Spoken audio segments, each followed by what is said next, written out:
It's one small step for man. Welcome to Earth. One giant leap for mankind. What's up, man? It's Rick. UFOs are real. What's up, everybody? Welcome back to the I Believe in Humans podcast. I'm your host, Justin. That's my co-host, Dustin. Dustin, how we doing, buddy? I'm doing great, brother. It's fall time is here. Autumn is upon us. The leaves on the ground, the colors and the trees. It's beautiful. It's just so gorgeous. I will tell you, though, that I can't stand raking leaves. Probably the bane of my existence.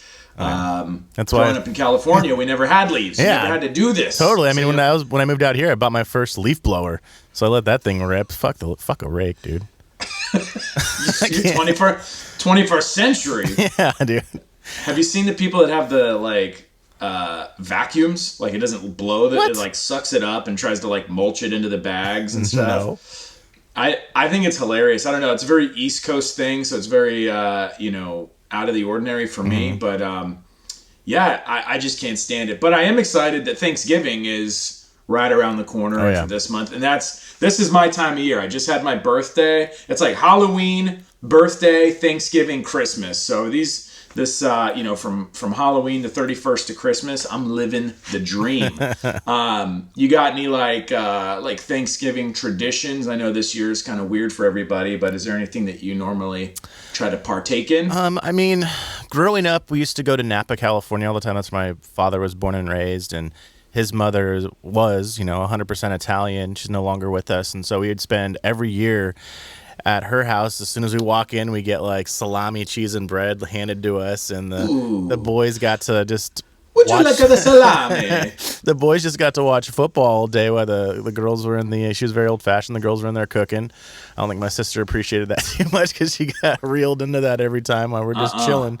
I'm an independent woman, Grandma. Yeah, but I mean, beyond that, it's I kind of take turns with my baby's mama, with my daughter, and this year, we're not going to be able to travel, so I'll be just spending time with them and doing a quiet, small, little heading into the danger dinner. Zone with the baby mama. Heading into the danger zone. Yeah, we've been on pretty respect. good terms lately, so it's all good. We'll have some fun. I get to spend some time with Autumn, so that's all. Absolutely. That's everything that's important. What about you, man? What do you guys usually get into? What's your traditions?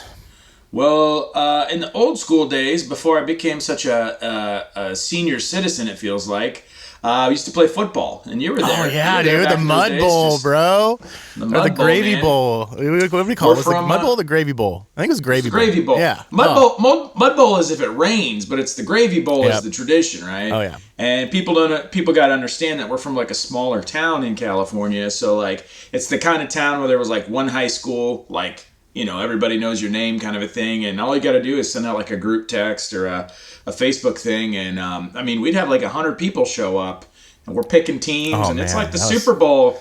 People took it legit, man. That was totally. We went full contact, no pads. I've lost a couple teeth doing that, dude. I bit through my bottom lip one time on Thanksgiving. Keep in mind, never injure your mouth on Thanksgiving. The only way I was able to choke down any food was a lot of wine and some painkillers. But that's gonna be having your just put your Thanksgiving Day plate in a blender and drink it through a straw. Make it work. So, gotta do what you gotta do.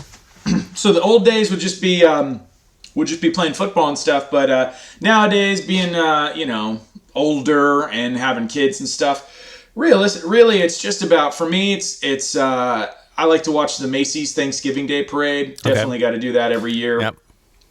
Eat, have a good time, and then it's we set up the Christmas tree. I guess a lot of people don't do that, but for me, it's very I like to get it up as early as possible because I just want to soak up the holiday vibes. So. Later after I eat, that's always my thing, is put up the tree and decorate the house as much as I can. So you do that you do that on Thanksgiving Day? Is like that's your tradition? Yeah. Is as soon as you finish eating, you guys are full stomachs throwing up After, the ornaments? If I'm not in the tryptophan coma, then the tree and everything's going to go up. I like that. Yeah, man. So I'm really excited. I'm excited about this Thanksgiving. I know that, a lot of people's families, and there's a lot of controversy about all this gathering, but we're going to be good. We're going to have a good time. But I'm excited because this episode is going to be coming out. So people are going to be, marinating on this episode over Thanksgiving. And I'm super stoked because we scored an interview. So it's not an interplanetary alien like our first interview. Second, But, Randy counts. Randy counts. Randy does count. I forgot about Randy. Don't forget That's about right, Rando. Rando Calrissian, bro. You were having to work because people, we're not Joe Rogan. We are not fully sponsored by Spotify. We do have day jobs. Yeah. Your day job is a filmmaker, so you were out shooting some stuff. Yeah, I don't remember what I was doing. It was either a music video or some corporate thing, but I'm really excited for this, man. I haven't heard of Ryan before you mentioned him to me, and I started doing my own research, and I'm really upset that I wasn't able to make it. Hopefully, we'll be able to sit down with him again so I can ask him some questions of my own. But maybe have a beer with him. That'd be cool, just to pick his brain in person once all this calms down. But I'm really excited to hear this interview. Yeah, man. I mean, I was excited too. I know I've been hyping him up a lot. Ryan is a ufologist, author, podcaster, TV personality, all this stuff. But really, at the end of the day, what I found from this interview is he's just a great dude. So without further ado, let's give the people what they want. Please enjoy my interview, my sit down with Ryan Sprague. We are sitting down today with Mr. Ryan Sprague. Ryan, thank you so much for joining us. Thanks for having me, man. Dude, you are a beast. I was just checking out your bio here real quick. I just want to read you in and let people know who you are on paper before we get to know the man. Ryan is a lead investigator and co-host of the CW television series Mysteries Decoded, and is also a regular on the Travel Channel series Mysteries at the Museum. He is the author of Somewhere in the Skies, A Human Approach to an Alien Phenomenon, and is also the creator and host of the Somewhere in the Skies podcast. His UFO research finds him interviewing witnesses in all walks of life about UFO sightings and claimed close encounters. He's interviewed military and intelligence officials directly on UFOs, writing for such news sites as Open Minds Magazine, Rogue Planet, and Medium. Speaking on the UFO topic, he has been featured on ABC News, Fox News, 7 News Australia, and the Science Channel. He's been featured in Newsweek, the New York Post, and Vice. Wow. So that's a pretty solid resume for someone who studies UFOs. Thanks, man. I'm boggled. I'm surprised. And other people, what it doesn't say in there is I saw on your Instagram channel that you're a playwright as well. Is that correct? Absolutely. Yeah. I live in New York City, and that's what I moved to the city for, man. I went to school for theater and English creative writing, and I seem to have had a knack for dialogue and characters. Right. So I thought, why not mix them together? And I was an actor for a while, but I'll tell you, there was nothing more rewarding than actually writing a script and having actors interpret that. So for me, playwriting was the way to go. Yeah. Amazing. And I saw, so there's a couple things I wanted to dig into. Is one, you had a play recently produced in, was it the Denver theater? Was it called Reach? Yeah. So, yeah. Can you tell us a little bit about that? Yeah. Oh, yeah, totally. Yeah. And I thank you for asking. I never get to talk about other stuff on these types of shows. It's just, if I hear the term UFO one more time, I'm going to, anyways. So, I mean, we live in an age now of everything's done like you and I are doing today, virtually. And live theater is kind of, it's been a dying art for a while, unfortunately. And right now it is completely dead. And I don't know, none of us know when that's ever going to come back. I mean, I work on Broadway. That's my day-to-day job. And who knows? I just saw an update on Broadway. They're not coming back to next March, they said. Yeah. And you know what? Once March hits, I wouldn't be surprised if we saw another announcement in another 6 months. It's scary, man. I mean, it's an amazing community. It's beautiful. I've worked on Broadway for maybe the past 9 years. Wow. And we're devastated, just like musicians and anyone who does live performance. So let's just hope. Let's hope and pray things get better. But in the meantime, there are theater companies out there taking advantage of stuff like this and producing plays in their backyards, in parking lots, in their basement. So we're kind of going back to the days of guerrilla theater, off Broadway theater. Yep. It's not just black box stuff anymore, man. No, it's not. It's mom's basement, I guess. For real. You gotta do what you gotta do. You gotta do it. And I'm so fortunate to be connected with this company out in Denver, Colorado, Misfits Theater. Nice. And very apropos with the shirt you're wearing today. it's perfect. I know. Right. Thought I would give them a little promotion. I didn't even notice that. Thank you for bringing that up. Serendipity, right? Yep. Yeah, and they have produced several of my plays at this point, and the play they recently produced, Reach, is it's about what do you do after a disaster, after a tragedy. And look, man, we're all living that right now. And how do you move on? How do you find hope? And how do you rebuild? Wow. And that's kind of what the play was about. It was about a woman who I met in New Orleans back after Katrina, post Katrina. Mm-hmm.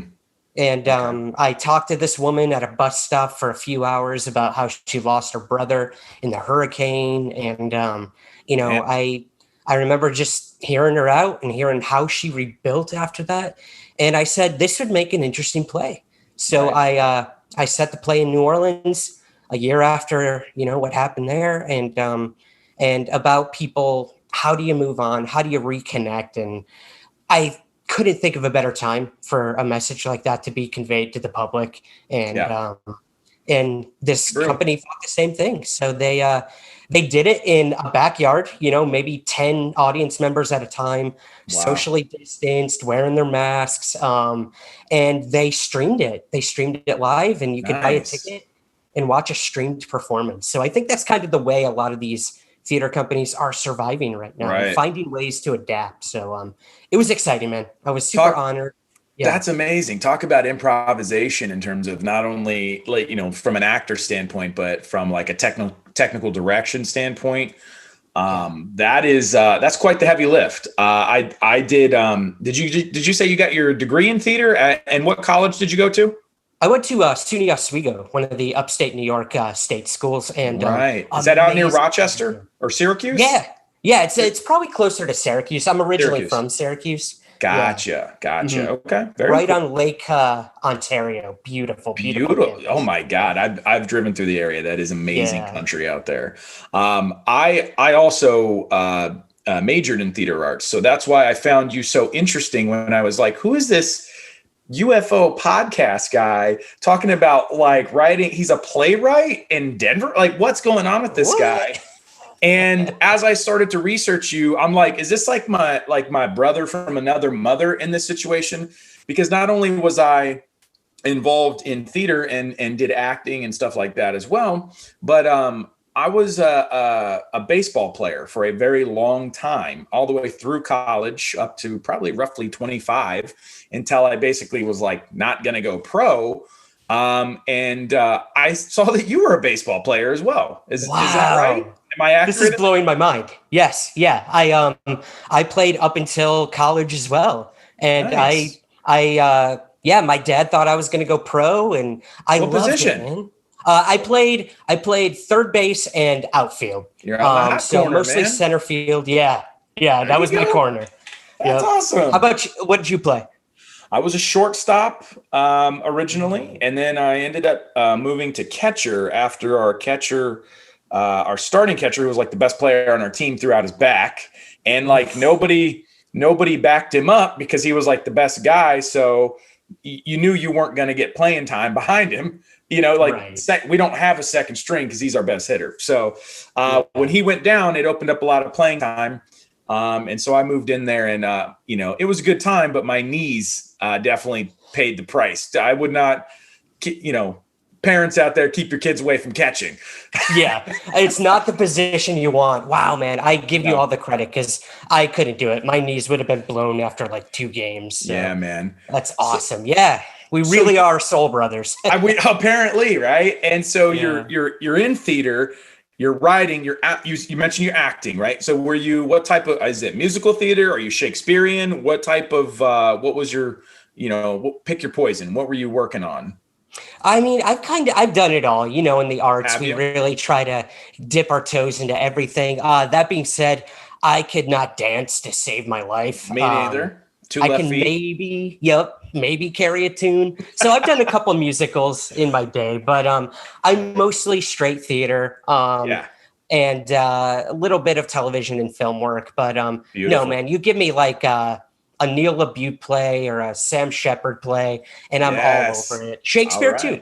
I love Shakespeare. I did some Shakespeare competitions in my heyday, and did a couple of those, and traveled on the road for 2 years actually doing educational theater, which was an extremely rewarding experience to do theater for students, right, who never really see theater. You know, I was in the smallest town in Alabama. They'd never seen a live show before in their lives. Right. So like we roll up there and they think we're Broadway actors. It was amazing.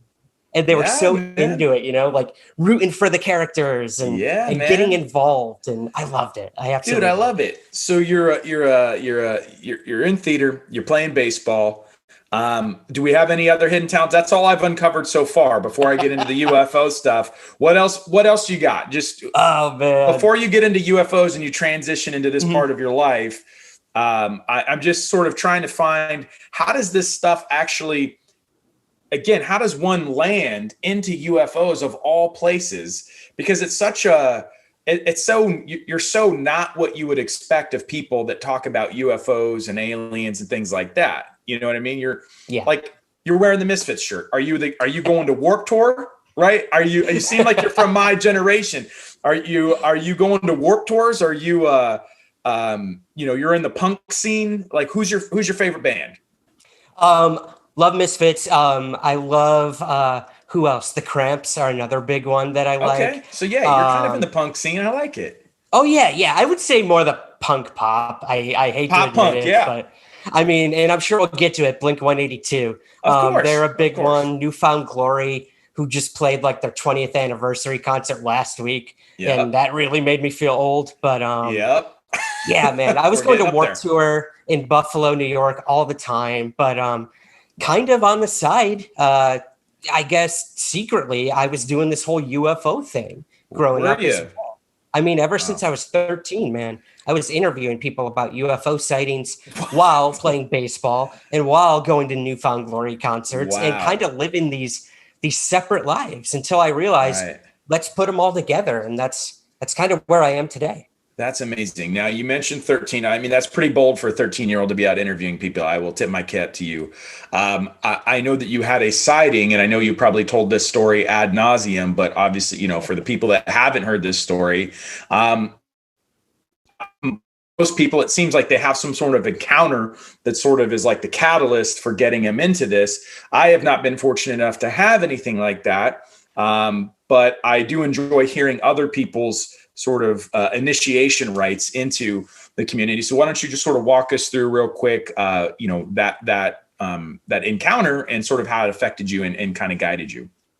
Yeah, of course. No, I never get sick of telling this because, I mean, I'm all about stories, as you'll discover probably as we go on here. But when I was 12 years old, I was fishing off a dock off the St. Lawrence River in central New York. My parents and I would go out on like weekend excursions up there. We'd get a motel and whatever, go fishing, go swimming. I remember distinctly the night I had this encounter. My father was watching the Yankees game inside the motel. All right, let's go. And let's do it. I am a Mets fan, which we talked about off air, but that's a whole other thing. We won't hold it against you. Yes. We can't be perfect soul brothers, but we're getting right.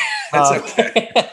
So anyways, I was fishing off a dock. The dock was right off of the motel. So, I mean, I could like turn around and see my dad in there watching the game. Yeah. And it was turning dark and I started reeling my line in and I was listening to Mike Discman at the time. And I specifically remember I was listening to Green Day, Basket Case. And off Dookie? Is that? Yep, off of Dookie. Yeah. The song was blaring.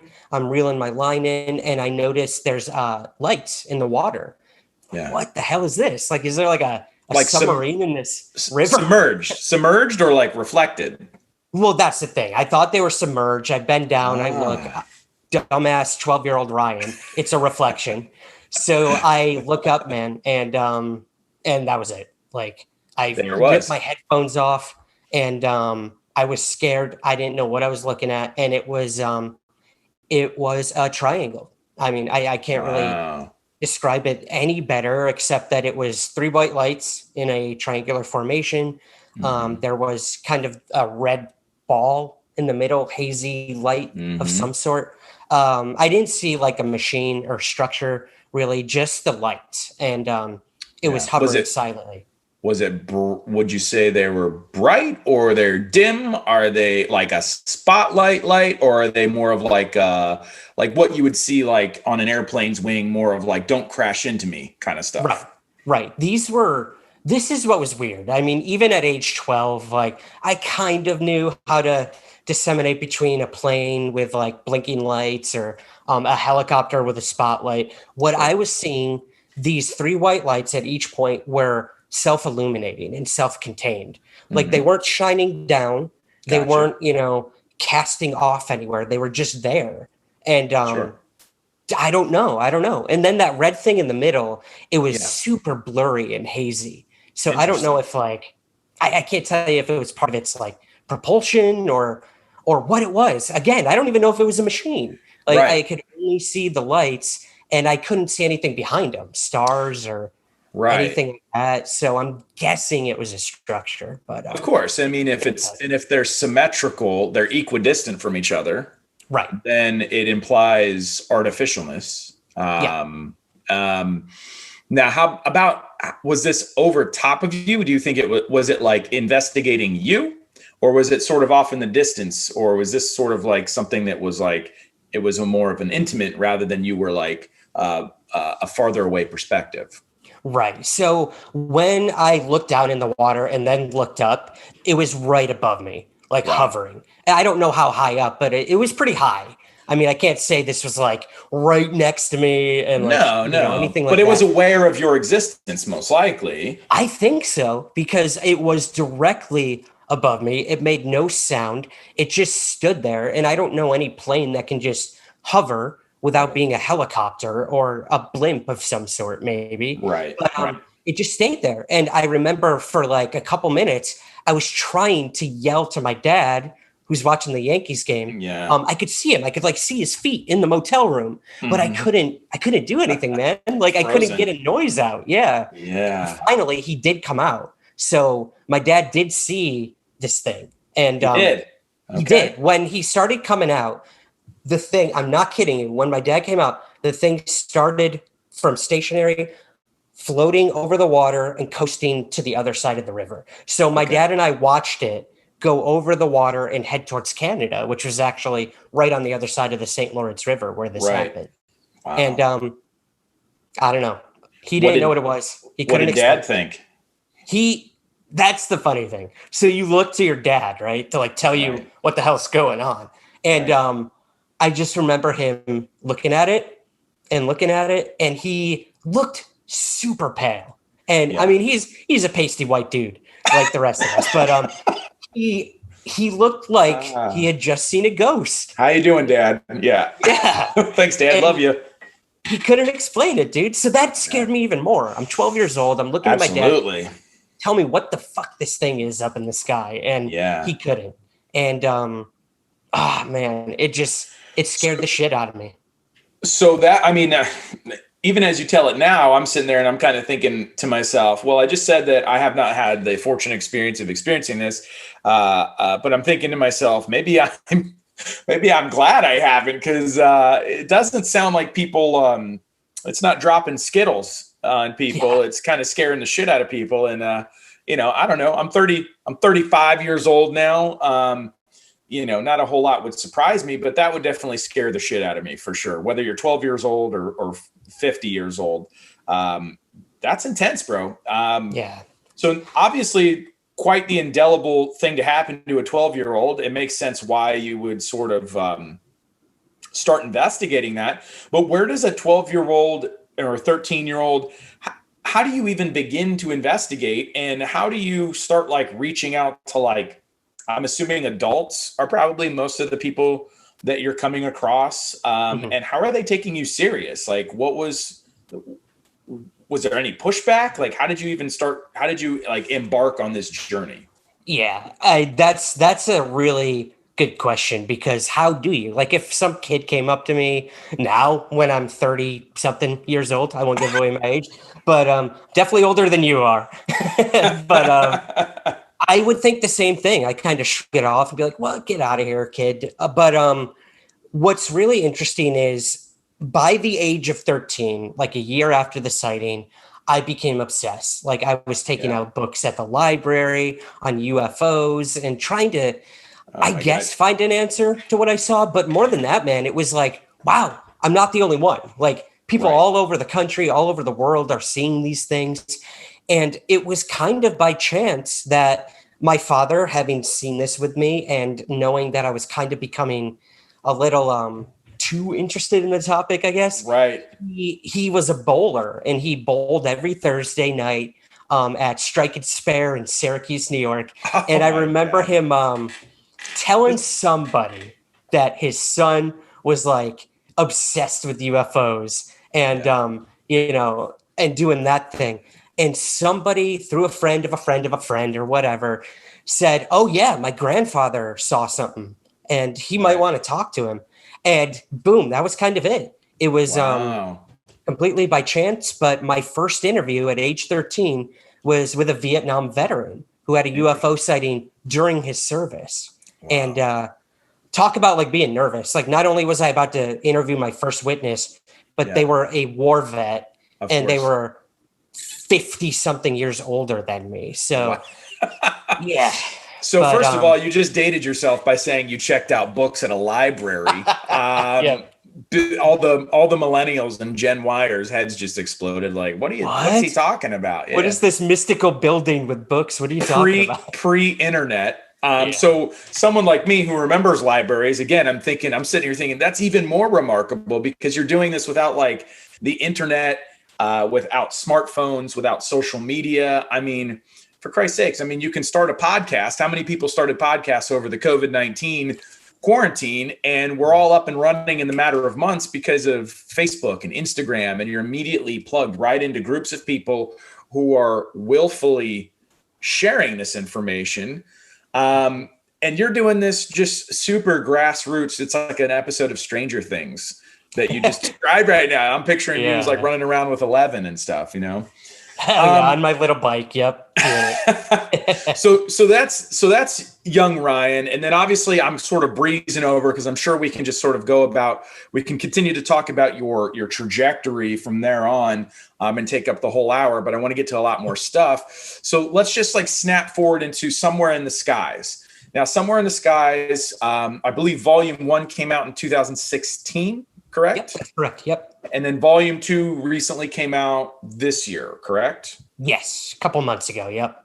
Couple months ago. Now, in Somewhere in the Skies, you are interviewing witnesses, just similar as your Vietnam vet. Is your Vietnam vet in the book? I don't remember, and I can't remember if you actually included that one in Somewhere in the Skies. I did not actually. Okay, you shelved that one. People. Yeah, that one is kind of the one I keep on the shelf of like, this is where I got my start. And this is where it all started. And it's a good story to tell for sure. So I should put it in one of my books eventually, but I give presentations all over the country as well. And I always save that one for the people in person because then I could show them like, I'm not full of shit. Like I did start this when I was 13 years old, and this is who I interviewed. So yeah, that's a great like over drinks mixer conversation. But with Somewhere in the Skies, you casted a wide net, and then of course, you know, when you start to edit and whittle them down, I think you published something like 40. Am I accurate in that? Yeah, you're really close, man. I couldn't even tell you how many I actually did, but yes, I did interview hundreds of people. I was going to ask, what was the initial number of people you investigated? For the 2016 book, once I compiled everything and looked at it, I believe it was around something like 170 to 190, something like that. And we're talking everything from like a blinking light in the sky up to like claimed continuous alien abductions. So, I mean, it was a wide swath of experiences for sure. And so this is 2016. Are you putting out like a casting call for this, or like, how are you tracking these people down?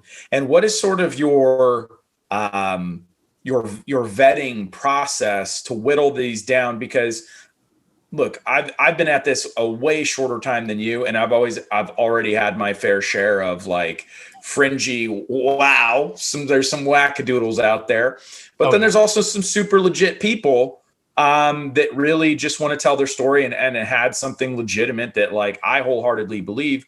But what is your sort of like critiquing or like your qualification process? For me, man, it comes down to a gut feeling. And like, I wish I could say that I had like a form where I check off the boxes, and I do at times.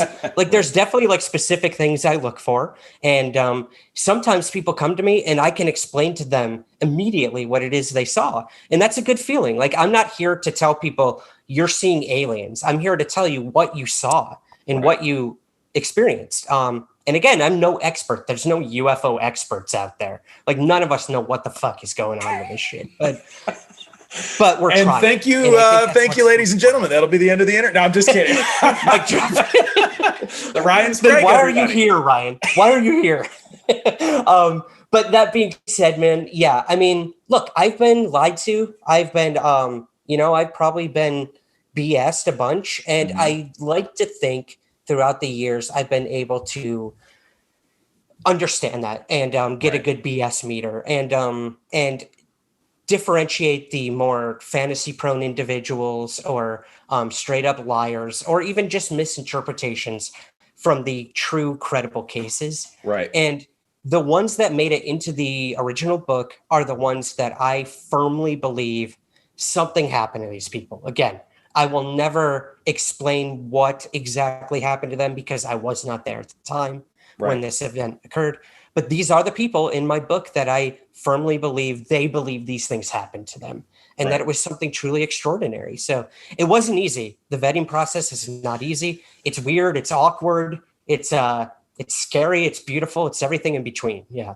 You've spoken like a true writer. You're just enjoying all those emotions washing over you like a radio antenna, basically, right? Just drinking it in. Absolutely. Do you think that your personal experience, having been a witness yourself, helps, hinders? Like, how do you remain objective when listening to these people's stories? Like, for me, I mean, there's always an initial, like, I want to jump out of my seat and be like, I believe you. I believe everybody because this is awesome. And it hasn't happened to me and it sounds really cool. But how do you stay objective as you're an author, but I get the feel from you that you're coming at it from more of like an investigative journalist approach where you're not trying to draw, you don't seem to suffer from confirmation bias, I guess is what I'm trying to say. Yeah. How do you sort of navigate that, having been a witness yourself? That's a really good question. I mean, I always go back to, let's go to Fox Mulder's poster, right? I want to believe. And I think most of these people, they want to believe that they saw something alien or interdimensional or paranormal. And that want, it can really cloud your judgment. It honestly can. Yeah. And I think for me, I learned early on from my mentor, who his name is Peter Robbins. He is our third soul brother in this soul. Let's trio. Go, Peter Robbins. He's awesome, man. He lives in Ithaca, New York. He's into theater. I meet with him once a month in New York City, for coffee. And he's also a UFO investigator. He investigated one of the most famous UFO cases of all time, the 1980 Rendlesham Forest incident. Yeah, if your listeners aren't familiar, they should definitely Google that one immediately. But that being said, we got connected, and he taught me early on that you have to have empathy more than anything when you're interviewing these people. Right. You have to come at it with no preconceived notions and just run with it and listen. Just listen to these people. Right. I think if we listened more, we'd be much better off as humans in general, but especially when it comes to weird shit like this. Right. So yeah, it was hard at first. Of course, I wanted to bring my story into it as well. But I had to be really careful because you can start to paint a bias on this and kind of enable people. So it wasn't easy. I had to remain objective. I had to remain open-minded, But at the same time, I had to be like, look, there's a conventional explanation for this, or there's not. Right. And at the end of the day, it doesn't really matter what I think. I could post theories. I could believe them. I could not believe them. But I think every story has some sort of value when it comes to researching this. Absolutely. And that value might just be, no, you're lying, or you made this up, or you misinterpreted it. But on the flip end, it might be the most incredible thing we've ever heard. In that one case we need to bring to the public and be like, this is real. This is real. They can't all be Bob Lazar, right? Exactly. And that's kind of what I set out is like, I believe that all humans have value, hence the names of our podcast, right? So the whole idea of I believe in humans is sort of a play on words, of course, but it's also true in the sense of removing stigma, which is really what attracted me to your book and sort of your whole, I don't know what you would call it, your whole platform. You're an author, you're a podcaster now, you're a television personality, but you seem to be really in tune with the humanistic approach and lens, whereas a lot of UFO research is very data heavy. And I think that they're pushing back on both actual skeptics and like metaphorical skeptics. It's like they're posing ideas, but then they're all immediately jumping straight into the data, the pictures. Everybody wants this like smoking gun. But I really enjoyed your humanistic approach in that like eyewitnesses and people are evidence. Would you agree? Absolutely. That's such a good point. I mean, that's what attracted me to your podcast to begin with, is the I believe in humans aspect to it. Right. And it is, I think these topics, no matter what lens we view them through, whether you look at UFOs from a historical standpoint, a psychological one, a hard science, whatever, you can attach this topic of UFOs to anything, literally anything. And, I think that says more about us as humans than whatever the hell these UFOs actually represent. And witness testimony, I'm so happy you said that, because a lot of people brush it off, and you hear in court cases and whatnot that witness testimony is the most unreliable data and evidence you can come across. Right. And while to an extent I understand that, I mean, each human perceives things differently. Memory is very faulty and can be influenced easily. I completely understand that. Without witnesses, we have nothing. We don't have data to analyze. We don't have a report on UFOs. I mean, you look at all this current stuff with the Navy in the UFO videos, like there's evidence. There's video evidence of a UFO that we're now seeing in the New York Times, on CNN. That's great. But like, we have no context for it. What the hell happened? And until those witnesses started coming forward and telling their stories, these Navy pilots, about what they saw and why it's not just a conventional aircraft, we had nothing but a blurry video. So again, I think witness testimony is extremely important, and we have to understand that without witnesses, we have absolutely nothing to study. We honestly don't.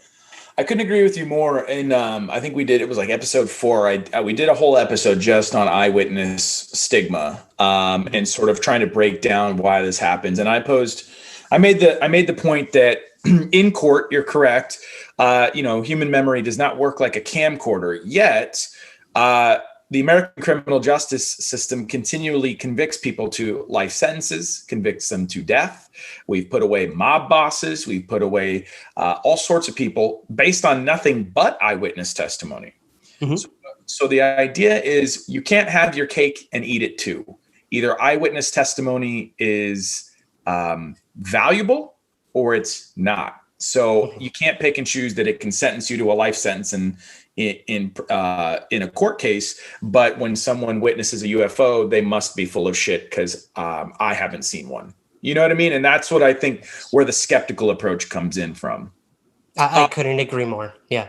And now you kind of segue perfectly into where we're at currently. And I love that segue. I just was, when you're thinking, I'm thinking he's fucking right, dude, because the story you're talking about is the USS Nimitz incident. We're seeing the Tic Tac incident. We've seen the gimbal video, the Go Fast video.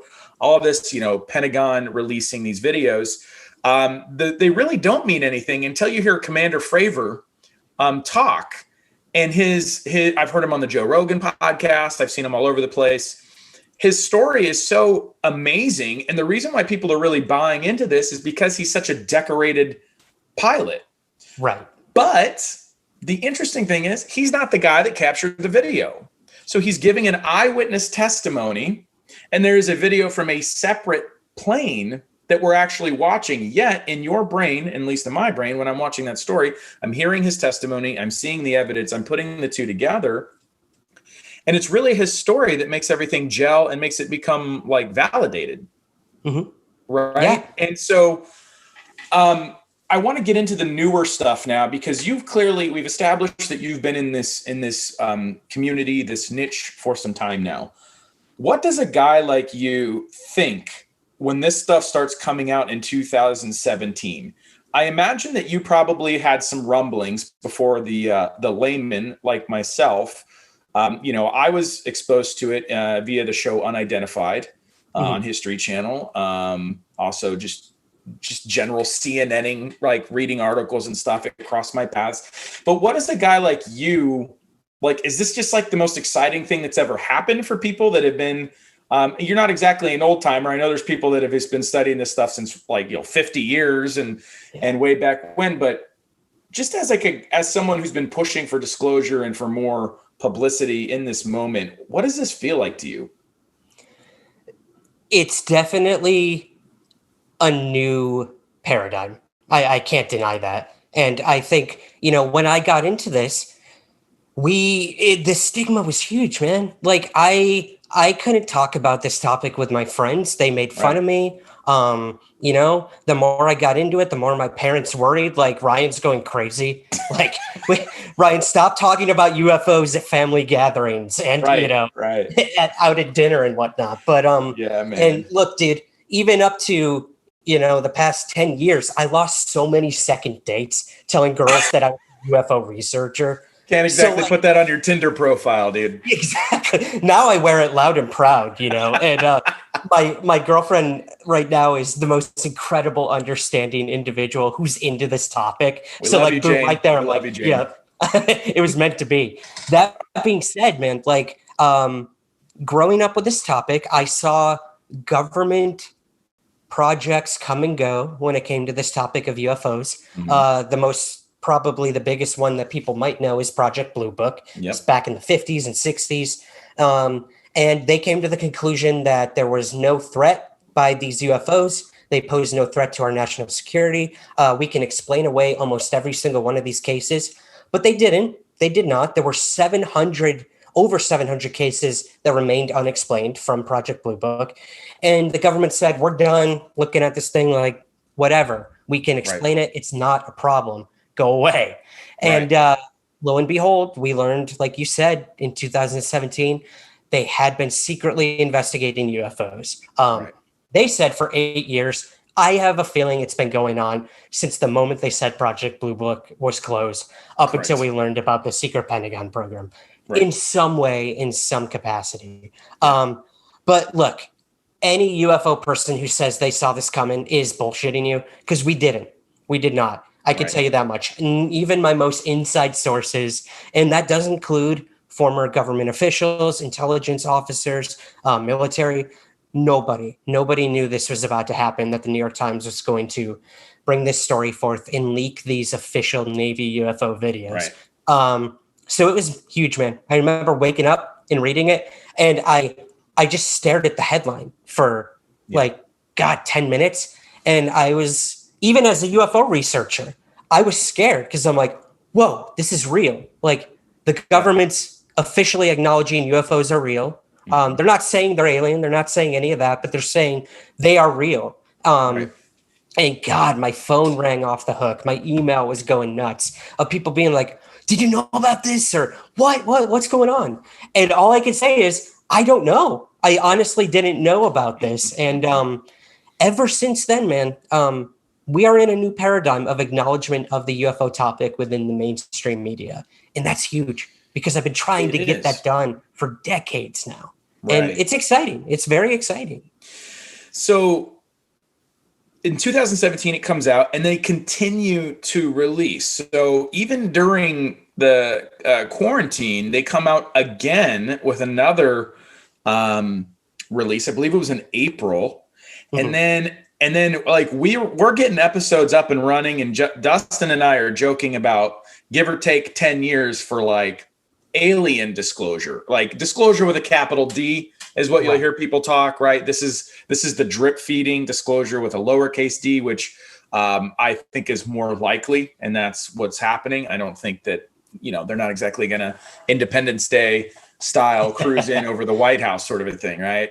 Yeah. So we're like not even into like episode 1 and 2 recording, and I believe it was in July that this follow-up article comes in that the Pentagon is receiving briefings that they're actually off-world. So they were very government-esque in their language used in the previous release, right? Yes. They changed UFO to UAP. It's a rebrand, plain, and it's a marketing ploy. Plain. Absolutely. And all they said is these videos are real. We've confirmed these videos are not doctored, and they are unidentified. And that's it. That's in turn, like you're saying, researching the government. That's all you're going to get from the government, right? They don't even normally go that far. But yet this article comes out in July that says is not long ago, March. This guy is briefing them on recovery of off-world materials, basically not made of this earth. Now, no one's saying aliens, but Ryan, when someone says something is off-world materials, what does that mean to you? It means extraterrestrial, not of Earth, not of Terra, right? So do you have anything more elaborate? Because it was not a long article. You know what I'm talking about, obviously, right? Yeah. Do you have any more? Can you kind of elaborate on the more recent stuff? Because 2017, I feel like most people are caught up. But these are like, it's happening at like a breakneck speed. And now there's a task force and they're supposed to like release every 180 days new information. So what can you like help me and help the viewers understand about like where we're at right now in October 2020? What's going on? So the article you're referring to is quite controversial. People are still talking about it, as they should. The fact that the New York Times of any newspaper published off-world vehicles it's a big deal. And for me, having spoken specifically to the authors of that article, that article was massive and huge. What we saw in the New York Times, like you mentioned, was very small. And this off-world vehicle terminology was like 12 paragraphs in. They buried that story. They buried it within there. And what I've been told is that the topic of off-world vehicles being studied by either private aerospace industry companies or the government, it was a much longer and much more insightful write-up. But the New York Times, boom, just put it in one sentence because, that's a big thing. So the fact that they even got that one sentence into that article, they had to fight tooth and nail for that, man, to even be able to say that in the New York Times. Are they fighting the editors of New York Times, or are they fighting the government? Who's pushing back on this? I don't think it's the government. I honestly think it's the New York Times. Again, they have a reputation to uphold. Yeah, it's a credibility thing. Yeah, absolutely.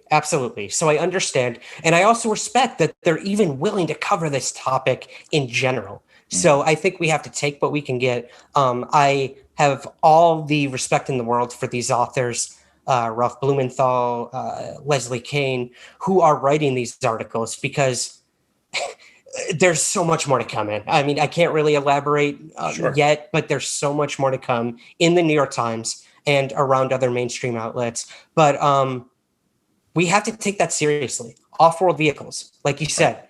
To me, it also doesn't mean much other than extraterrestrial. And we've heard, inklings through the years that the government's been in possession of materials from downed UFOs going all the way back to Roswell, the case that everyone knows about. Right. I've personally investigated the case, and I've had materials analyzed that are extremely interesting. And and we can get into that if you want. But Absolutely. yeah, this off-world vehicle thing is big, and just know that we have not heard the last about it. Of course. So there's a lot of stuff that's coming out now on this topic. You know what's interesting is it seems like it couldn't be hotter than it is right now. Everyone's getting into it. I mean, the fact that I'm sitting here right now talking to you about this is mind-boggling. And I'm going to be honest, because I was someone, we just ran an episode about ancient aliens. I was a passive spectator. I enjoyed the topic. I enjoyed letting my mind wander. I enjoy science fiction films, but once this stuff starts to come out, you can't look away. And it's so crazy that it's in mainstream media, but it's not. Why do you think that it's not like this? To me, it's the story of the millennium, or like of humankind, right? As far as we know. Why is it not like it's like a 2-minute clip on Tucker Carlson, but like, why aren't people out in the streets like, what? Tell us more. Do you have an opinion on why it's like this is groundbreaking that it's gotten as far as it has, but why do you think it's not just like people aren't beating down the doors demanding the truth on this stuff yet? So I actually interviewed 2 days ago a gentleman named Clayton Morris, and he's a former news anchor on Fox. And, say what you will about Fox or CNN or whatever. We won't get into all of that. But this guy was super serious about UFOs. And he fought, again, tooth and nail to get serious UFO coverage on Fox long before Tucker Carlson got involved, and is now, again, whether you like him or not, kind of the news anchor to cover this topic. Well, I mean, Smirkanish from CNN is covering it. I've seen Jake Tapper. Yep. So I don't care what camp you're in either, it is appearing on multiple outlets. It's not just Fox. Right. And I think what it comes down to, and this news anchor, Clayton Morris, he said once that off-world vehicle thing came out, or even the 2017 article about the program came out, he asked a woman, he's like, what, like, can you believe this is happening? Like, what do you think about this? The government's saying that UFOs are real and they possibly could be extraterrestrial, and we're going to investigate it. And the woman said to him, that's nice. Like, how does that like play into my kid's life? Like, I have to teach him from home now because of the pandemic, or that's cool. When's the next stimulus check coming? And I think that says it all, man. Like, we live in a world where we're all too distracted, obviously, every day by our phones, by social media, by everything. And now it's gotten even worse. We live in an uncertain time where we're just trying to live day by day and survive. So I don't know if this information on UFOs is coming out now because of that. Like, if this is a concerted effort to kind of put it out now while no one's paying attention and they'll forget about it tomorrow. Right. Or it just happens to be going on right now. So I think what it really comes down to is even up to learning that there's signatures of life on Venus. A couple weeks ago, we learned about this. Right. And you got the exclusive interview with Valiant Thor, our resident Venusian. I still can't believe you guys did that. That was amazing. Thank you. But dude, life on Venus, like that again, that should be phosphine gas, bro. Yeah, phosphine gas farts on Venus. What's going on? But it's big news. And again, no one's talking about it. So again, I think it comes down to both. We have too much to worry about in the world today, other than the possibility of life on Venus. And we also, we fear it. And I think that fear of the unknown is what keeps people from this topic and from acknowledging that it could be real. So when you hear that UFOs are real and our Navy pilots can't explain them, that's scary. And I think for a lot of people, they just don't want to accept that or talk about it. So that's why they read it and they move on to the next thing, because they have to worry about how they're going to feed their family tomorrow. I think that has a lot to do with it. That's very well put. And I mean, man, I could hang on this topic but I'm going to just keep trying to move because there's just so much. I just want to like rack your brain Absolutely. while we've got you. So, and I talk too much. No, you're good, dude. I want it. There's God gave us two ears and one mouth for a reason, right? So, to just kind of put a bow on this, I think you hit the nail on the head. In terms of the woman talking about when's my next stimulus check and stuff like that. I think in a way, the government has probably somewhat succeeded in the whole idea of disclosure with a little d, that you can say this stuff in mainstream media and people aren't rioting in the streets the way they used to believe, because the whole idea of the cover up and the conspiracy was brought upon by the idea that big brother government doesn't think that the public can handle it. Right. Right. I heard Linda Moulton Howe had a great line where she said, we're not waiting for disclosure. Disclosure happened in 1947 in the Roswell Desert. We're waiting for confirmation. And I thought that's a great way to look at it. That is what we're looking at right now. I think what we're starting to see is the rollout of confirmation. And at least my 2 cents is that coupled with exploring Venus, human space travel, we're going to the Mars, we're going to the moon, we're expecting to set up bases and yada, yada, yada. We've already done episodes on this stuff. That's why I'm briefly running over it. But if you land on the moon and someone's there and got an underground base, hey, we're going to have to, there's going to be some answering, right? There's going to be some explaining to do. So I want to move on here real quick. I want to catch up on what you just said, but before we I'm going to hit you with that lightning round. I'm just going to like break the mode because it was getting hot and heavy. And then I want to go into some of this meta materials. I want to get your take on TTSA, Ancient Aliens, Bob Lazar, Skinwalker Ranch, some of these like sort of monumental, like pillar, in my mind, at least, these are like these pillar moments or stories and beings that are in the UFO thing. But real quick, we're just going to learn a little bit more about Ryan. So you already kind of answered some of these. I was going to say, you're on the hot seat. Your favorite baseball team, which you gave us earlier, right, is the Mets? I'd say Mets, but originally it was the Cleveland Indians. I fell in love with those Major League movies, man. Yes. Back with Rick Wild thing, Vaughn, and I was an Indians fan for a really long time, and the Blue Jays before that. So, like, if you're looking for loyalty with the team, I'm probably not the guy to come to. It's okay. I change my baseball hat every episode. People are probably wondering what's up with that. I just like hats. Favorite alien movie? Arrival. Which one, dude? Arrival. The most recent Amy one. Adams. Yes, not to be mistaken with the Charlie Sheen 1995 movie, The Arrival, because holy shit, what a piece of crap. But Arrival just, it was so profound and beautiful, and it tackled the subject of what happens when we make first contact so well. I did enjoy that. So favorite actor, or excuse me, favorite band? Ooh, good one. I'm going to go with Amberlin. I don't know if you're familiar with Amberlin at all. Feel Good Drag, buddy. Yeah. There we go. Mm-hmm. I knew it. I knew you would know that. Yeah. Great band. They just recently reunited. They're in the, I guess, alternative rock scene, if anyone doesn't know. But check them out. They've been a big part of my life for a while now. Amberlin. Sure. Very great. Yep. Yeah. I haven't heard that band in a long time. Yeah. Favorite actor or actress? Ooh. Tom Hanks. I mean, how can you not? America's favorite dad. Totally. Marvel or DC? Ooh, I'm going to go with DC, actually. Huge Batman fan. I love how deep they go. Yeah, man. They go deep, and their characters are so dark and multi-layered, where Marvel's always been a little bit more surface level, but they have amazing characters too. So yeah I'm going to go with that DC on this one. Guilty pleasure snack food?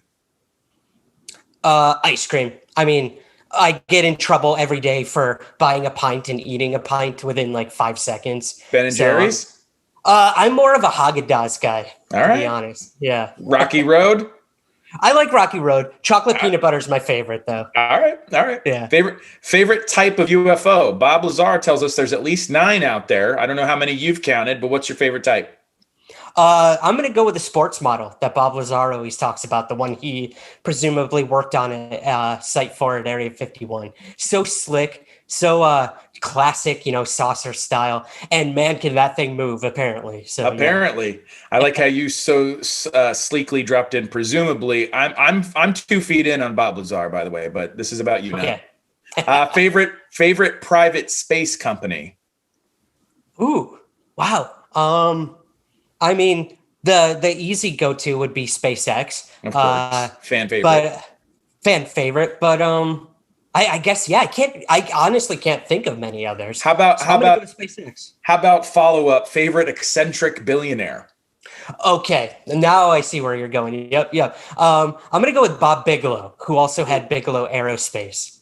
I've long said that he reminds me of some sort of like Bond villain or something with his money and his security clearances. Yeah, man, he's the villain, and I think Elon Musk is the Tony Stark. So yeah, we got them both. Yeah, I like it. This is because you're a writer. So Sam Shepard is great, but Samuel Beckett or David Mamet? Oh, Beckett has some deep, visceral plays out there, man, for sure. But because I'm, on the cusp of millennial, I guess, and Gen X, I'm going to go with Mamet. I just love his, super fast dialogue and topics he does. Yeah. They're both dialogue writers and the king of like the 2-person play. So absolutely. More excited to explore the moon or Mars? Ooh, I'm gonna say Mars on this one. Okay. Moon's cool, and we still don't know what's on that other side. Possibly China does, but Mars for me is where it's at, man. I mean, look at the way our planet's going right now. So we got to find somewhere else to go. And yeah, the moon's closer, and we could definitely inhabit the moon if we had to. But right. I think Mars holds many mysteries, ancient mysteries that we're just now trying to understand. And Mars for me. Do you believe that, like Buzz Aldrin told us, there's a monolith on the moon that orbits Mars? People have said there's pyramids there. Are you a believer that there's stuff to investigate there, or is it just a dead red planet? I think at one time it harbored life. I think we are looking at the possibility of extinction, whether natural or by whatever intelligence lived there at one point. Mm-hmm. But look, if someone like Buzz Aldrin's saying that, and he's a kooky dude, like there's no getting around that. But I think there is always some level of integrity to anything any astronaut has to say. I mean, they've been off the fucking planet. Like, let's take their word on some stuff, There's only 14 of them that have done it, right? Or right.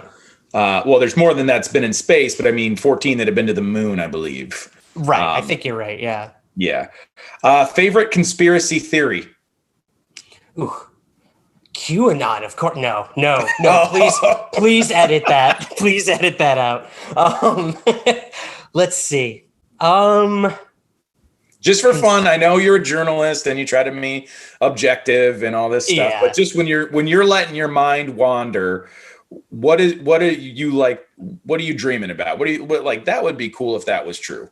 If that was true, I honestly think that Tupac is still alive. I'm gonna go with that. That's awesome. Yeah. I'm going with that one, especially with he was at Coachella. Right. And didn't Kamala Harris just say something recently? Like, he's the greatest living rapper of all time. And everyone was like, what do you know? What do you know, Kamala Harris? Vote her in and find out. Steven Spielberg or Christopher Nolan? Spielberg. I mean, no contest for me. I love everything Christopher Nolan's done, but I mean, Close Encounters of the Third Kind, E.T., obviously that's where my heart lies in these alien stories. So, and I just love how he incorporates family into all of his movies too. That's a big part of my life as well. So Spielberg all the way. Spielberg. Favorite baseball player? Roberto Alomar, actually. Yeah. Interesting choice. The Indians. He played for the Indians. And he was a Baltimore Oriole for a while. Yes, he was. Yep. And his brother too, right? Sandy Alomar? Sandy Alomar was a catcher. Roberto was the second baseman. Okay, there we go. Yeah. So Roberto was it for me. That was back in my Cleveland Indians phase. That's amazing. Sure. This is great. I did not expect Roberto Alomar. That was great. And I didn't expect Tupac on conspiracy theory as well. He blew my mind. All right.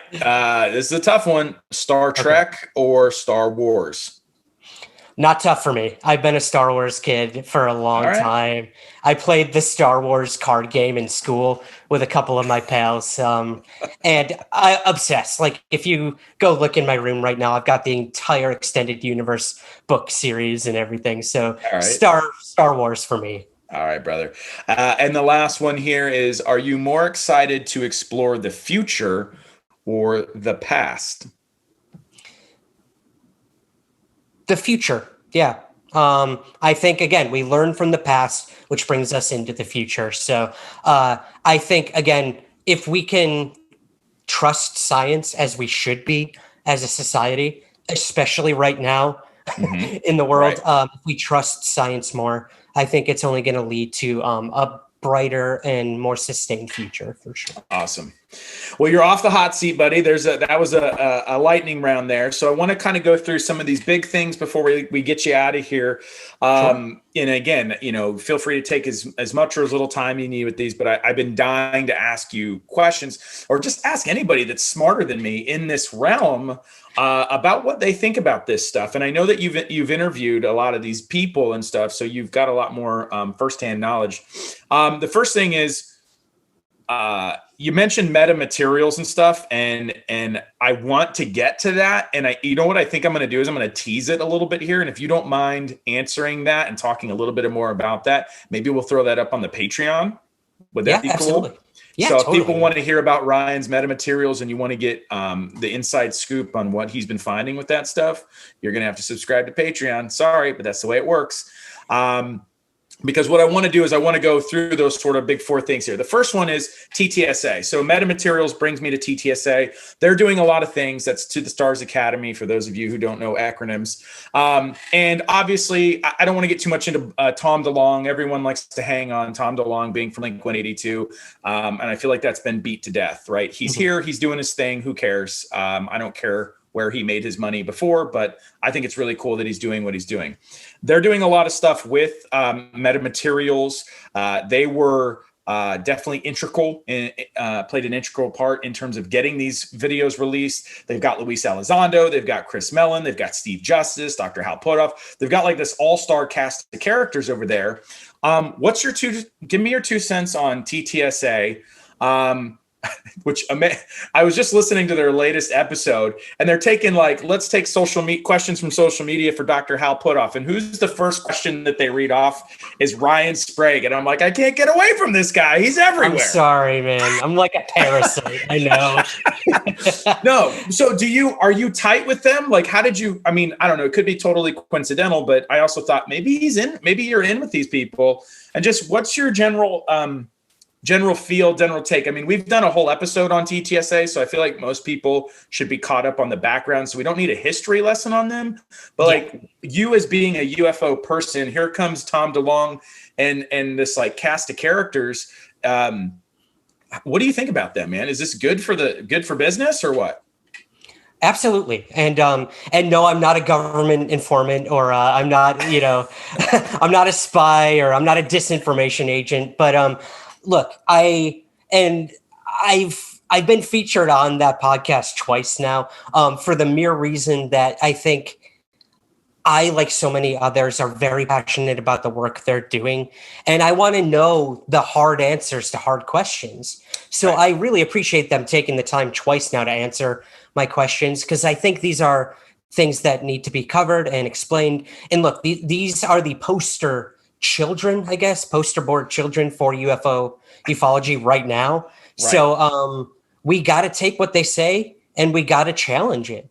So again, I big supporter of To the Stars Academy. I don't financially support them or anything like that. I cover them in my journalism. Yeah. But I think it's awesome. If you have the former head of the secret Pentagon UFO program getting out of it, quitting and being like, fuck the government, I'm going to go investigate UFOs on my own, where I can actually bring information to the public. That's why he left the government funded program. They weren't transparent. They weren't sharing anything with the public. And he thought the public deserved to know what was going on. Right. And you're referring to Luis Elizondo, by the way, people, just to make sure people know. Yeah, he said that he wanted to take the gloves off. He was also hindered just by bureaucracy, red tape. I guess when you work for the military, you're not really allowed to interface with the public in any sort of official capacity. So he never got to interview civilians, only military personnel. So this allows him definitely a wider investigative body. Let me ask you this, because that was kind of an open-ended question, and I think you handled it well. Thanks. That was I gave you this sort of like very broad question. Let me ask you a more narrow question here, which is, as I sort of get further into researching, watching these, videos, documentaries, different things. Again, you appeared in another docuseries called like UFO Chronicles or something on like Amazon. And like episode 1, they're like, we went to New York to talk to Ryan Sprague. And I'm like, oh my God. I'm sorry, man. That was good for you, man. I'm singing. I'm just trying to get the people like, dude, Ryan is the man. And if you want to know about this stuff, we're talking to the guy right now. But here's the thing, Ryan. I'm getting this vibe, and correct me if I'm wrong, but there's been this sort of weird vibe that I've noticed that the ufology community seems to be sort of in two camps. There's the one camp that totally supports everything TTSA, which is definitely the camp that I'm in. And then there seems to be this other group of people that are somewhat like haters or frustrated that Tom and these people, that they're getting so much publicity, and they're like, I've seen comments of like, well, what about all the guys that have studied and done this stuff, like Stephen Greer and all these people that have been doing this for 50 years before Tom DeLonge? Who cares? You're a younger guy in this, right? Like most of these guys are like white-haired old curmudgeons, it seems like.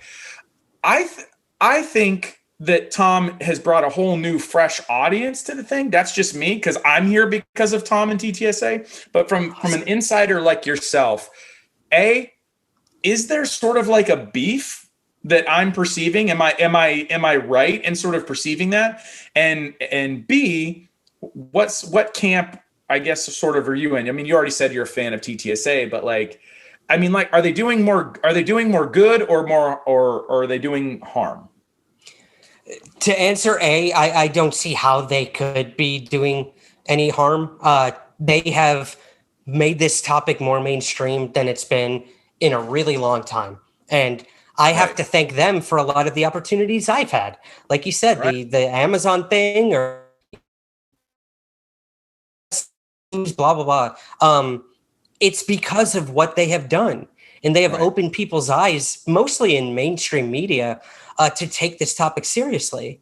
And yeah, I mean, I've been working and busting my ass for years in the UFO research world, but I'm not gonna like push what they're doing aside and be like, hey, like this is my territory, because who gives a shit? Like it's a subculture, it's a community of people in all walks of life who are interested in UFOs. We all have a place in this. Right. So I think it's awesome. And yes, there is beef for sure. Okay, thank you. I thought I was like felt a little weird, but you'll watch people talk. I'm like, what's with the beef, dude? Everyone's trying to get the same result, which is to get them to admit this shit exists, right? Yes, we all want the truth. I think we have varying opinions of how to get there. And I think a lot of the beef you'll see comes from the older generation or the old guard, as it were, of ufology, who have been in this for 50, 60 years. They've seen the government and companies come and go who promised UFO disclosure, and it never happened. So look, I understand people's hesitancy to not take to the Stars Academy for their word on everything they say. But I think it's important to also realize, yes, Tom DeLonge has done exactly what he said he was going to do from the very beginning. A, get people interested in UFOs from a younger generation, and B, to paint the military or the government in a better light, because for so long we've thought, they're just lying to us about everything. It's the military industrial complex, war, money, money, money. And look, a lot of that's true for sure. But I think what Tom has done is he has created a bridge between the government and the public that has not been there before when it comes to this topic. And the transparency by the government is being forced by the work to the Stars Academy. They have people who know how the government works, who know how bureaucracy works. And now with Luis Elizondo, Christopher Mellon, like you said, these people who have worked in government are now working for a private company. They know how to force these people into a corner and get answers. Right. So I respect the hell out of them for that. Right. So yeah, man, I support everything they do from a distance. I try to remain objective as a quote unquote journalist when covering what they do. Right. And I'm going to keep doing my thing. I'm all about witnesses and civilians. They're interviewing military people. We need all of it. We need all of that because it's ultimately going to lead us to the same answers. I don't think that they're mutually exclusive. And I wasn't trying to get you to throw any of your buddies because I know you've got to share conference tables with some of these people and stuff. So I knew that you would know about the beef and what I was talking about. But I'm not trying to throw, if you are having beef and, I'm not trying to throw some of the old guard. I'm not trying to throw them under the bus. I just was wondering, like, what's up with that? And why can't we all just get along in the sense of, like, we're all trying to figure out the same stuff? All right. Yeah. Now, the only thing I do want to get your 2 cents real quick on this, and then I'll move on from TTSA, is they have been sort of criticized for using the threat narrative, is what I would be called. In my opinion, I think that's just a way to get money because the military industrial complex, as you've so eloquently put it, is they don't do anything that is for like adventure or fun. Their job is national security. So unless it is a threat or potential threat, and by threat, they just mean we haven't confirmed it's friendly, not that we've confirmed it's hostile. That's how they get funding. Now, that's what I think. You feel free to disagree, agree. What are your thoughts? It is a potential threat. You put it perfectly. We don't know what UFOs are. And our pilots don't know how to react to them in our skies. So that is going to always remain a threat. And you know what? I don't even think I don't think the threat comes from the UFO itself. I mean, if these things are being sighted over nuclear facilities and they're being chased by our pilots don't know what the hell to do. Right. And that's a danger too. Like, are they going to fire on these things? Does the UFO or whatever intelligence behind it even know it's like, like in restricted airspace? Like, what the hell? Right. That means nothing to them. They don't give a shit about our nation's borders or our our borders don't exist, right? Like when you look at when you're in the International Space Station looking at Earth, you don't see like Canada, America, Mexico. It's all the same stuff. Exactly. And no intelligence from somewhere else is going to give a crap about our president or this prime minister or whatever. So, yes, I think, UFOs are always going to remain a threat until we know they are not. And even then, man, like, who's to say we're dealing with one thing? Many different alien races or many different causes for UFOs. There will always be that threat narrative. But another part of me thinks if UFOs have been visiting us for so long and they've been sighted over our nuclear facilities and they're able to control our nuclear weapons if they wanted to or whatever, they would, if they're here to hurt us, they would have done it by now. Let's be completely honest. We wouldn't stand a chance. Not a chance. Stuff. Yeah. So moving on from that, I want to jump over to, I know that you had a chance to interview Jeremy Corbell about his film, Bob Lazar, Area 51 and Flying Saucers. Go check that movie out. It'll blow your mind. That was definitely a paradigm shift for me. I was not aware of the Bob Lazar story until that film. 1989, I was born in 85, so I would have been 4 years old. No way I would have remembered that actually in real time happening. Bob is somewhat of a hermit, so he doesn't necessarily pop up all the time. He's not a very limelight seeking person. First of all, it was great that Jeremy was able to even get enough info from him to create a film. And again, go check out Ryan's interview with Jeremy if you want to get more behind the scenes sort of stuff on Jeremy and the film. But Ryan, for you, I assume you probably knew of the Bob Lazar story well before that movie ever came out. For me, it was a game changer. I just want to kind of get your 2 cents of, like you said, presumably he's telling the truth. And I know you gotta stay firm. You gotta walk your line. My job is to get a little further from center. Totally. What do you think of the story of Bob Lazar? I mean, to me, if someone was looking for a smoking gun, Bob Lazar, look no further. He is the smoking gun. What do you think of him, his story? Fantastical? Is it accurate? I'm going to let you run with that a little bit. Yeah, this is a tough one, man. Yes, I did know of Bob Lazar really early on in my research. I remember seeing like those bootleg documentaries, super grainy VHSs that like, people would be selling on America Online in the forums and whatnot. Like, check out this dude who said he worked on UFOs. And of course, I'm like, yes, like, take my money. I want this. I want this. Or take my parents' money, I should Downloading on Napster and all this stuff. Yeah. Napster. Oh, dude, I was LimeWire for me. LimeWire, and you posted on your MySpace account. Yep. Oh, man. Top 5 friends. Yeah.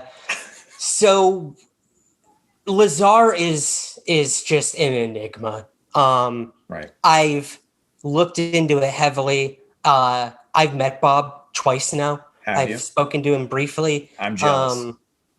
He's a cool dude. Like, there's no getting around. He seems cool as hell. He seems cool as hell, man. Totally down to earth until you hear this story and you're like, what the hell? Like, and here's the thing. Like you said, he comes across very honest, very genuine, very credible.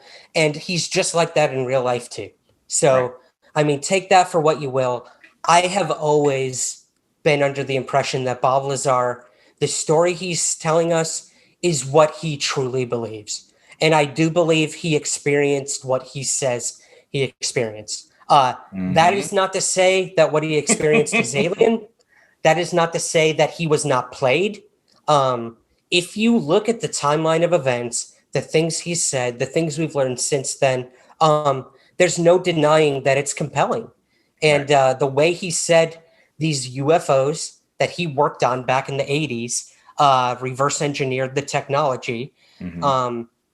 What is being displayed in the UFOs back then, as he described, is what we're seeing in these current Navy UFO videos. So that was, for me, was the connector. I'm just like, either this guy predicted the future or he's telling us the truth, or it's somewhere in between. And there's things that I believe and things I don't. I know, and you kind of gave us somewhat of a cop out. It's okay. Okay. I've heard the I believe he believes. You're not the only one. So I'm not shaking a stick at you. You're okay. I'm gonna let you slide on that. But in terms of getting played, which is what you just mentioned, you perked my ears up, because is there something that you've come across that makes you believe, or is setting off your gut that there is? Because I know what you're referring to is sort of his, not quite his demise, but his exit, his firing.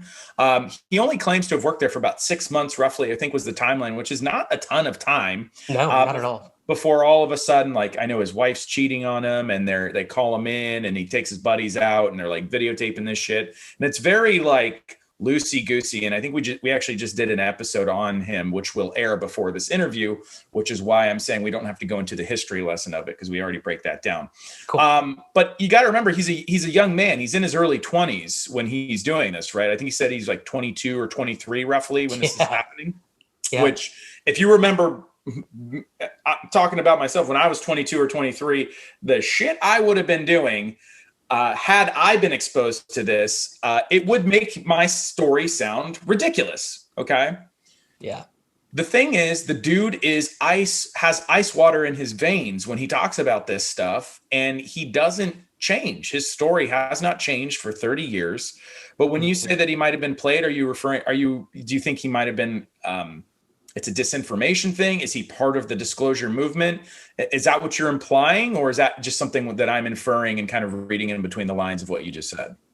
I think that there is a strong possibility that Bob Lazar was brought into this program for some reason, whether it was a disinformation campaign where the government or military was like, all right, we have recovered Russian technology that we can't quite understand.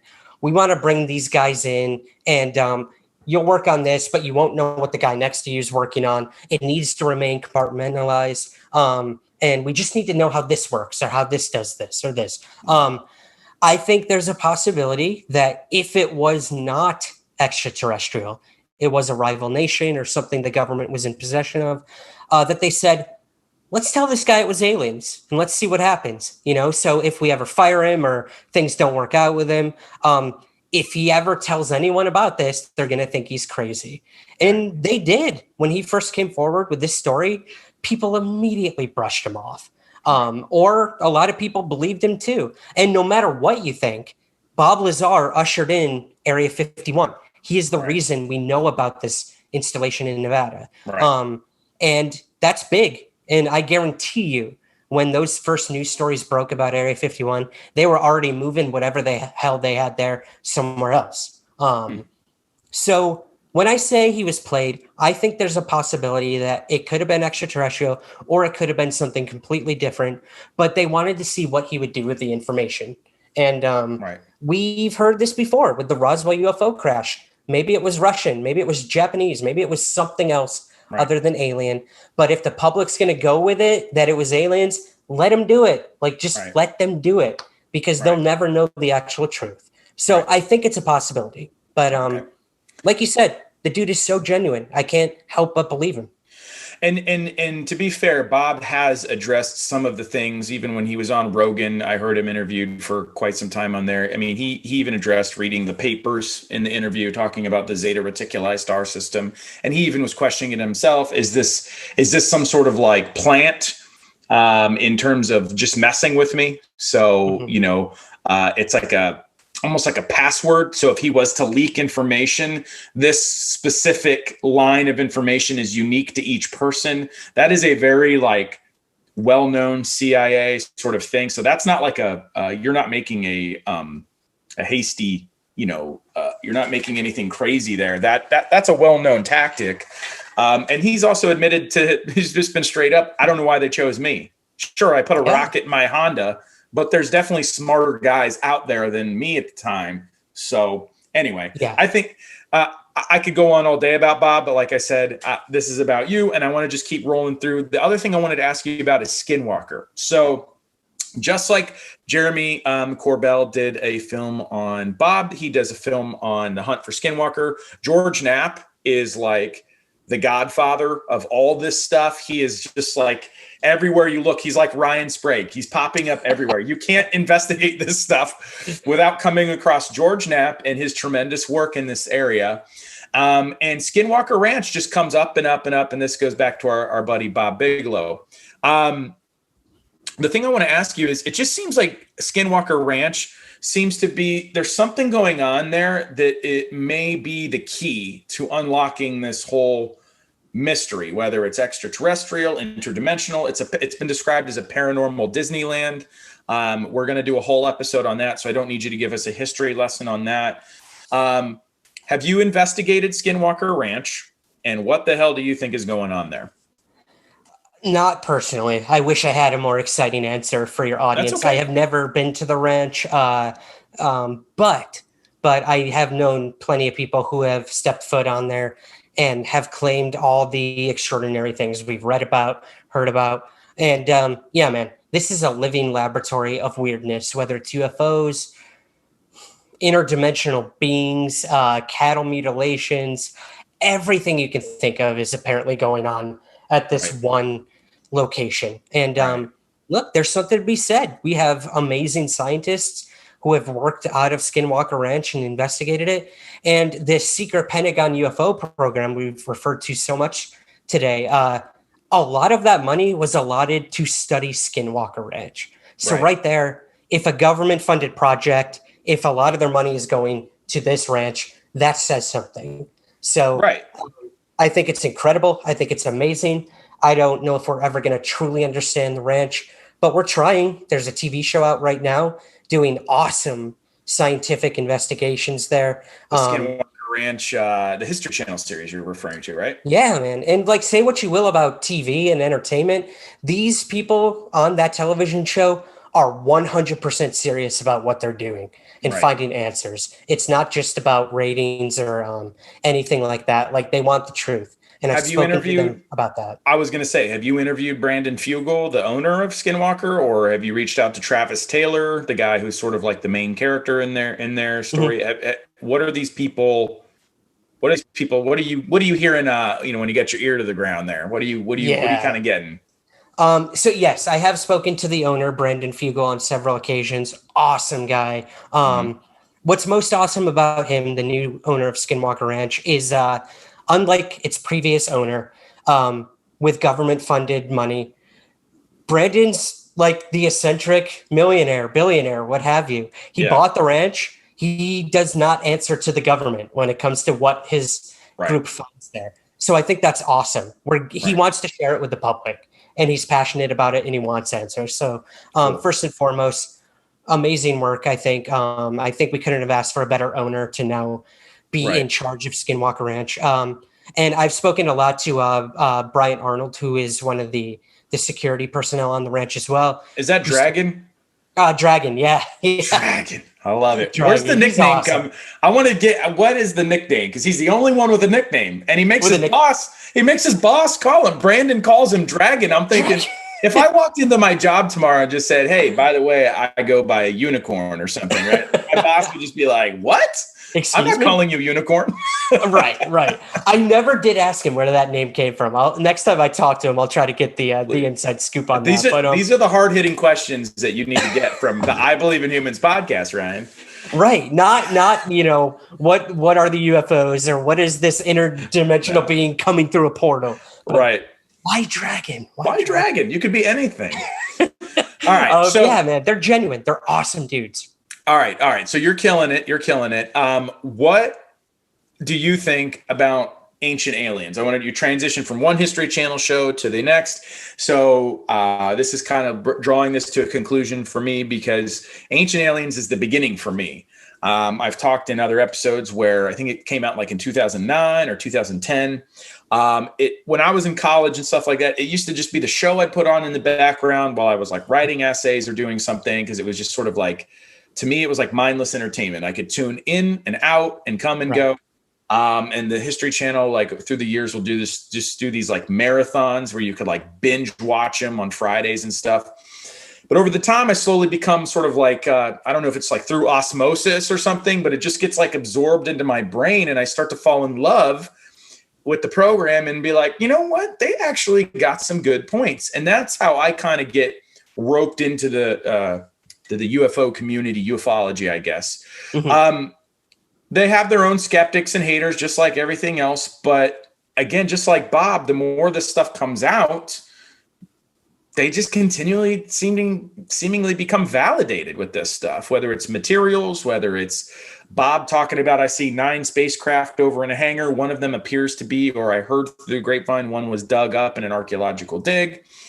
There's all sorts of stuff. So what do you think about Ancient Aliens? Is it good, bad, or otherwise for the community? Is it informational, or is it just purely entertainment? What is someone like you, who's a little more legitimized than myself? What do you think of a show like that? Yeah. So I would look at it as a hybrid. I call it infotainment. So, I mean, everything on TV has to have an entertainment element to it, no matter what you're doing. That's like, duh, that should be obvious. That being said, when Ancient Aliens first started, and we started learning from, the early thinkers like Sitchin and Eric von Däniken in their early work about, was it possible?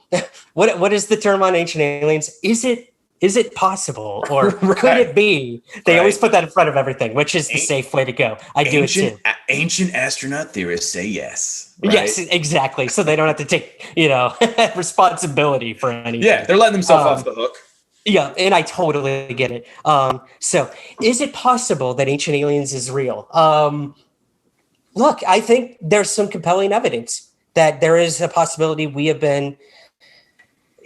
encountered some sort of non-human intelligence throughout history. That being said, I always struggle with the ancient alien theory, only because I think we need to keep in mind how resilient and brilliant and amazing human beings can be. So I personally feel like we built the pyramids. I think we were smart enough. I think we were tenacious enough and to do that. And I don't ever want to strip human beings of the credit they deserve for their accomplishments. Right.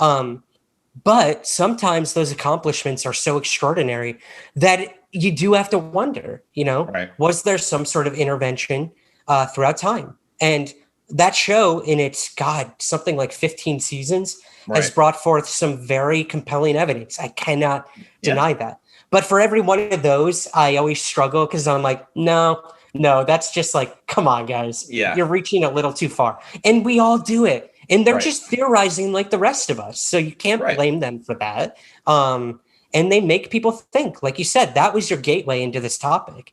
And what I think is really cool is, in the past few years, they put on these like ancient alien con conferences.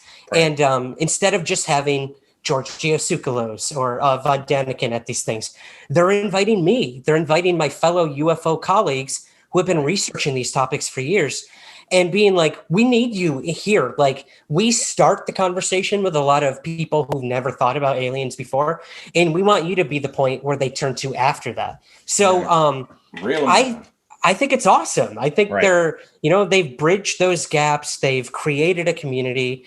And you ask anyone around the world if they know what Ancient Aliens is now, and they do.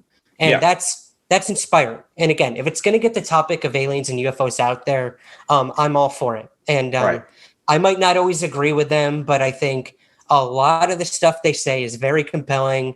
And I think that we need to ask questions. If we just take they always tell you, never just believe things. Like, do your own research and look into it. And I think Ancient Aliens does that. They're that gateway for a lot of people. Trust but verify. I mean, I agree with you. I mean, dude, 16 seasons and God knows how many episodes. There's definitely some weaker episodes, some more far-fetched than others, right? Yeah. So you definitely can't take everything. You got to take some of the stuff with a grain of salt, but I do think it's a good gateway, and I think that was a very eloquent response on your part, not alienating, pun intended, anybody, because it doesn't matter what gets you into the topic. If you come in and you weaponize your curiosity, as Jeremy Corbell would say, I think that's good things. I think asking questions and digging deeper like you have for so many years is really all we can ask. And that's really, look, at the end of the day, the way I feel about this is disclosure or confirmation, whatever you want to. The government's not going to like freely roll that out because they have to. They're going to do that because of applied pressure. And that's from people like yourself. And that's whether it's Tsoukalos, Von Daniken, or Stephen Greer, or Linda Moulton Howe, or all these people that are out there you're seeing on these television shows and making the rounds. You guys have really been trailblazers. And I think it's time for some new blood and energy to come in and sort of fill in and sort of create a wave, because there really there's more power in numbers. And I believe, and I agree with you, human beings are very fascinating people, and we don't give ancient civilizations enough credit and stuff like that, because at the end of the day, Elon Musk and all the people, they're just humans, and I don't believe that we're any smarter today than we were back then. I just believe that the technology that we have, like computers and stuff, the tools that we have, allow us to execute on the theories and the plans, right? Like they were. Oh, absolutely. Da Vinci was drawing up helicopters. He just didn't have the means to make one, right? Yeah. So or the language, man. I mean, look, if you dropped an iPhone back into the 1700s, they wouldn't know what to do with it, because it's a tool they have not learned how to use. So I think you're right. I think that has a lot to do with it. You would be a wizard. Exactly. It's magic until it's not, right? Exactly, brother. Yeah. So thank you so much, Ryan. I'm going to ask you one last question that when I get people that are not on us, it just point blank, dude, do you believe in aliens? Oh, 100%. Whether they visited or not will remain in that weird area for me. But dude, it's mathematically impossible. Aliens are out there. Keep looking. Don't take my word for it. Do your own research. But I think there's a lot of compelling evidence that we have been visited at least once in our history, maybe many times. But again, long-winded answer to your question, yes, I believe in aliens, and I believe in humans as well. Let's go. Great job, Ryan. So thank you so much for coming on. Why don't you tell the people real quick again, where can they get more? I mean, obviously you're everywhere. So just, open up your internet browser and Ryan Sprague shall appear. But where can they get more stuff? I mean, you have like hundreds of episodes at this point, it feels like, on your podcast. You've got books, but why don't you just tell the people where to find your stuff? Yeah, absolutely, man. Thank you. I appreciate that. The new book is available on Amazon right now if anyone's interested. Paperback, ebook, what have you, it's up there. I do a weekly podcast, Somewhere in the Skies, every Monday, new episodes. We're almost up to 200, so I'll have something really special for that 200th episode. And don't think you're getting off the hook. You might be a part of that as well, man. Make an appearance. Yes. And also everything I do, you can find at my website, somewhereintheskies.com. Wow. That was a fun interview, man. You did a great job, dude. You asked some incredible questions there. Thank you. There's so much to unpack from that. He's a good dude. He feels like a brother from another mother, man. Like, he really is. What's that scene from Step Brothers where it's like, favorite celebrity crush on 3? 1, 2, 3. John Stamos! Did we just become best friends? Yeah. That's what it felt like. For activities. There is. Oh my God! Right. Oh, great, dude! I really hope that we could sit down and have some drinks with that dude someday. One of my favorite pieces. I liked his story from when he was 12 years old and had that sighting with his dad. I'm jealous. I haven't had one of those, and that's what I feel kind of set him off on his lifelong journey with this. It's really cool to hear him talk about it. It's interesting because he's a witness, and he's written a book interviewing other witnesses. Yeah. And what's interesting to me is you and I have not had like a witness encounter. We've gotten into this conversation and this field, this topic, what have you, just out of general curiosity and interest. But I feel like as we get in here, it's like these ufologists there's one or two. It's like there's either like the science-y people that just see the things, moving against the laws of physics, so they're curious. And then you have the guys who have actually seen stuff, right? And you have the men and women that have witnessed things and had encounters, and they're looking for answers for their own personal satisfaction in the way they just want answers of like, I saw this and my mind can't like Rubik's Cube. It can't figure out what I saw. And I just want to know. I just want to know the truth.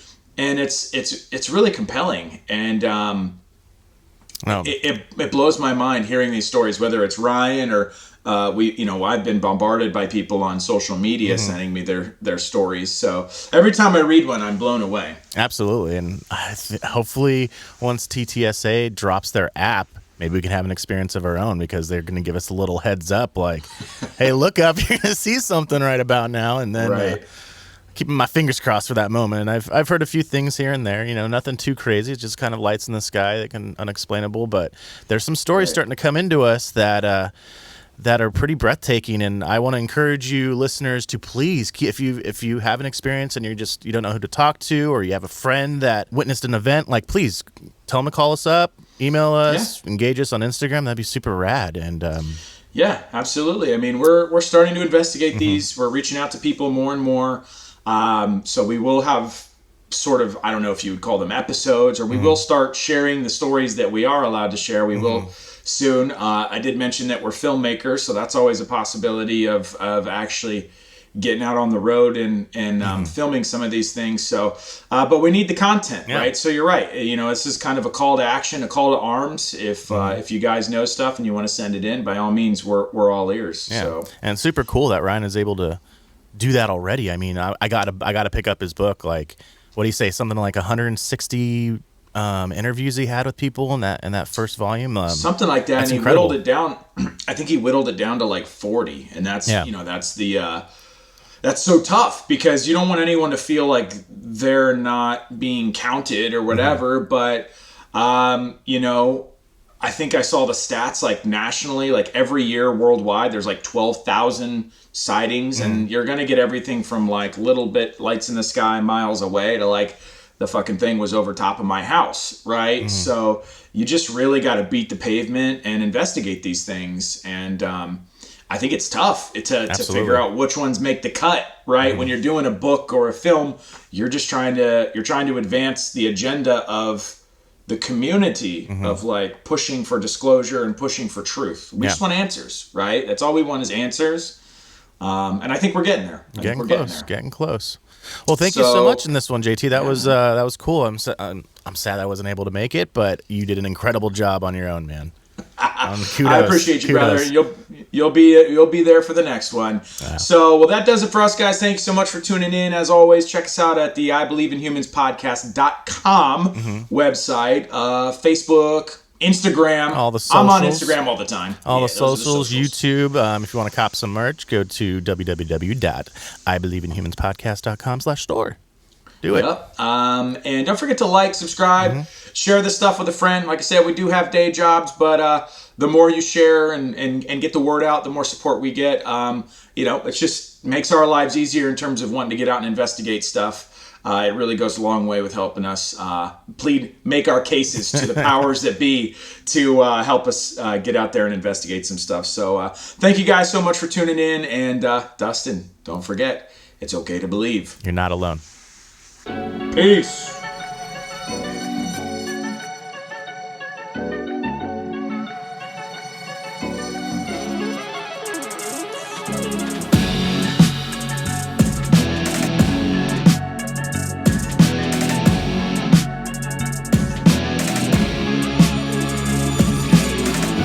That's one small step for man, Welcome to Earth. one giant leap for mankind. What's up, man? It's Rick. UFOs are real.